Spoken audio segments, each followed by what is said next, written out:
दिनेश पवार पूछते हैं, स्वामी जी मैं 3-4 साल से हस्तमैथुन कर रहा हूँ, अब छोड़ दूँ तो मेरे शरीर पर कोई प्रभाव तो नहीं पड़ेगा? प्रभाव तो पड़ेगा, लेकिन अच्छे वाला पड़ेगा, बुरे वाला नहीं पड़ेगा। अब आप सोचो कि इसको छोड़ दूँ तो कोई प्रभाव तो नहीं पड़ेगा। अरे बेटा, ये छोड़ देगा तो तेरा जीवन सुधर जाएगा, ये छोड़ देगा तो तेरे जीवन पे पॉजिटिव प्रभाव पड़ेगा। पहले तो तुम्हें करते वक्त पूछना चाहिए था, स्वामी जी मैं हस्तमैथुन कर लूँ, तो मैं उसी समय तुम्हें रोक देता कि मत करो। लेकिन अब आप मान लो इस तरह से बात होगी, कोई आदमी कहेगी जी मैं 3-4 साल से शराब पी रहा हूँ, अब छोड़ दूँ तो कोई प्रभाव तो नहीं पड़ेगा। अरे शराब पी रहा था तो प्रभाव पड़ रहा था, तो दुष्प्रभाव पड़ रहा था। अब तो उल्टा दुष्प्रभाव बंद होंगे, तेरी थोड़ी जो शक्ल है वो खिल जाएगी, थोड़ी खूबसूरती बढ़ जाएगी, रौनक बढ़ जाएगी, कल को बीवी के किसी लायक रह जाओगे, कल को परिवार तुम्हारा अच्छा चल जाएगा, कल को शरीर में दम रहेगा, बुढ़ापे तक हड्डियों में किड़किड़ाहट नहीं होगी, हड्डियां बच जाएंगी, बचा ले। अब इस चक्कर में और मत पड़, नहीं तो ये ना हो कि बाद में किसी लायक ना रहे, पत्नी भी आपको लात मार के भगा दे, फिर फायदा क्या होगा। इसलिए ये तो गलत चीज़ें हैं, आपको इस चीज़ को अपनी जवानी को बचा कर रखना है। हस्तमैथुन कोई अच्छी चीज़ नहीं है। भगवान ने आपके वीर्य को नाली में बहाने के लिए नहीं दिया है, उसका उपयोग है, उससे बच्चे पैदा होते हैं। जैसा बाप दमदार होगा वैसे बच्चे दमदार होंगे, बाप ही ढीला हुआ तो बच्चे कैसे होंगे। इसलिए इसको बचा के रखो, ये जीवन देने वाली शक्ति है। लाख किताबों में लिखा हो कि इससे कोई नुकसान नहीं होता, लाख किताबों में लिखा हो ये तो कुएं की तरह है, कुएं में से जितनी मर्जी बाल्टी पानी खींच लो, कुएं को कोई फर्क नहीं पड़ता, जितना मर्जी पानी नीचे से आ जाता है। किताब वाले ने तो किताब बेचनी है, लिखने वाले ने लिख दिया, साइंस वालों ने अपनी साइंस दिखा दी। साइंस तो कल तक ये भी कहती थी देसी घी खाओगे तो आपका हार्ट कमज़ोर हो जाएगा, देसी घी खाओगे तो आपकी जो हड्डियाँ हैं वो जो है आपके घुटनों में दर्द होगा, आपको तकलीफ होगी। और आज कह रहे हैं देसी घी खाओ, देसी घी बहुत फ़ायदेमंद है। तो जो 20 साल पहले लोगों ने देसी घी खाना छोड़ दिया था और आज चालू कर दिया क्योंकि अब साइंस ने ये कह दिया। तो साइंस का मतलब ये होता है हमने अब तक ये जाना। पहले साइंस की डेफिनेशन को समझ लो। साइंस कहती है कि हम तो भगवान को भी नहीं मानते क्योंकि भगवान को सिद्ध नहीं किया जा सकता।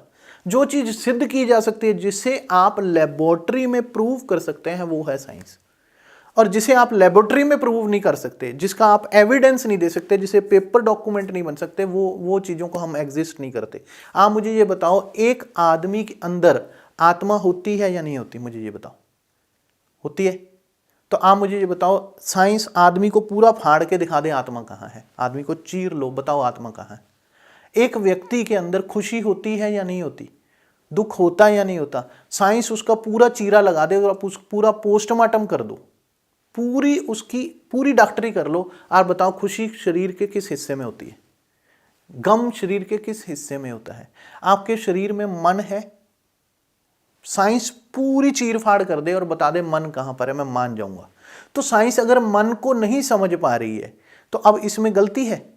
अगर वो आत्मा की एग्जिस्टेंस को नहीं समझ पा रही है, अगर वो हैप्पीनेस, खुशी, डिप्रेशन को नहीं समझ पा रही है, टेंशन को, स्ट्रेस को नहीं समझ पा रही है, जिस दिन वो समझेगी फिर कहेगी हाँ ये होता है, फिर क्या करोगे?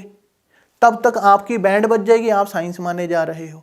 साइंस ने कह दिया हस्तमैथुन से कोई नुकसान नहीं। कल अगर आज से 20 साल बाद एक मेडिकल जर्नल में ये निकल आया कि हाँ वीर्य बर्बाद करने से नुकसान होता है, तुम्हारा 20 साल बाद क्या होगा भाई साहब? तुम तो गए, तुम्हारी जिंदगी तो खत्म। तो ऐसी चीजों के पीछे मत चलो। जो गुरुओं ने कहा है, जो शास्त्रों ने कहा है, जिसे आयुर्वेद ने कहा है, जिसे वाघभट्ट जी ने कहा है, जिसको पतंजलि ने कहा है, उसकी तरफ भी ध्यान दे लो।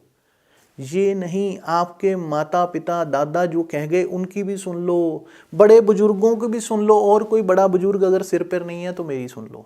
कम से कम समझ लो, अपने वीर्य जैसे अनमोल खजाने को बर्बाद मत करो। पौधा किससे उगता है? पौधा उगता है बीज से। बीज क्या है? वीर्य। बीज को नाली में बोओगे, नाली में बहाओगे या खेत में बोओगे? तो आप अपने बीज को नाली में क्यों बहा रहे हो? और अगर आप कह रहे हो जी अब मैंने बहाना बंद कर दिया तो इसका कोई प्रभाव नहीं पड़ेगा, हाँ इसका प्रभाव पड़ेगा, सुप्रभाव पड़ेगा, दुष्प्रभाव नहीं पड़ेगा, अच्छा प्रभाव पड़ेगा। तुम्हारी जिंदगी बदलेगी, तुम्हारा ओझ नष्ट होने से बचेगा, तुम तरक्की करोगे, तुम्हारी बुद्धि की क्षमता बढ़ेगी, तुम्हारे शरीर में शक्ति स्टोर होना शुरू होगी। अगर आपकी छत पर पानी की टंकी पड़ी है और नीचे से नल खुला छोड़ दोगे तो क्या होगा? टंकी खाली होगी ना।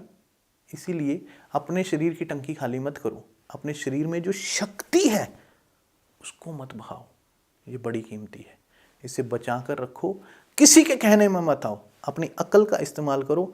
भगवान ने जो चीज़ जहाँ के लिए दी है बस उसे वहीं इस्तेमाल करना है, इधर उधर मैं किसी के कहने पे इस्तेमाल नहीं करूँगा।